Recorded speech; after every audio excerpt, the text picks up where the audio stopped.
দীর্ঘদিন ধরেই প্রতাপের সঙ্গে ইরানের মসনদ সামলাচ্ছেন দেশটির সর্বোচ্চ ধর্মীয় নেতা আয়াতুল্লাহ আলী খামেনি। তার শাসন আমলে ইরানের রাজনীতিতে কয়েক দশক ধরে নরম ও দুর্বল হিসেবে দেখা হয় সংস্কারপন্থী শিবিরকে। তবে সাম্প্রতিক এক বিবৃতিতে অতীতের নরম অবস্থান থেকে সরে আসার ইঙ্গিত দিয়েছে সংস্কারপন্থী হিসেবে পরিচিত ইরানিয়ান রিফর্মিস্ট ফ্রন্ট IRF। বিবৃতিতে দেশটির অভ্যন্তরীণ ও বৈদেশিক নীতিতে বড় পরিবর্তনের আহ্বান জানিয়েছে তারা।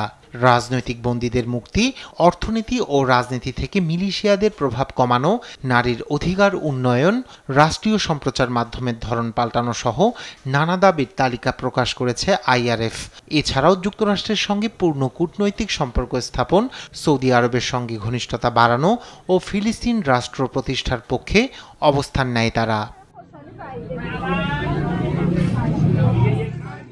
এই অবস্থান ইরানের রাজনৈতিক মহলে সৃষ্টি করেছে ব্যাপক আলোড়ন।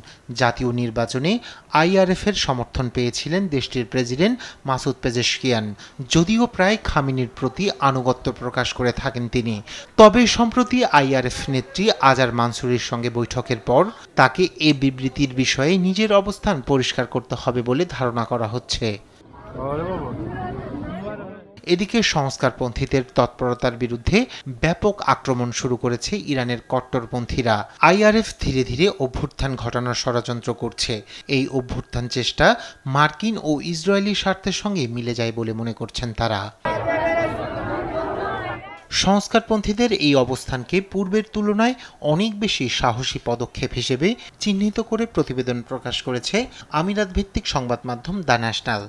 গণমাধ্যমটির দাবি, এসব দাবি দেওয়া বাস্তবায়নের জন্য যে ধরনের রাজনৈতিক সক্রিয়তা দরকার ইরানে তা বহু বছর ধরে দেখা যায়নি। তবে ইরানের ভবিষ্যৎ রাজনীতিতে পরিবর্তনের ডাক আরও জোরালো হচ্ছে বলে মনে করছেন অনেকেই। রায়হান কবি শুভ্র, নিউজ ডেস্ক, দেশ টিভি।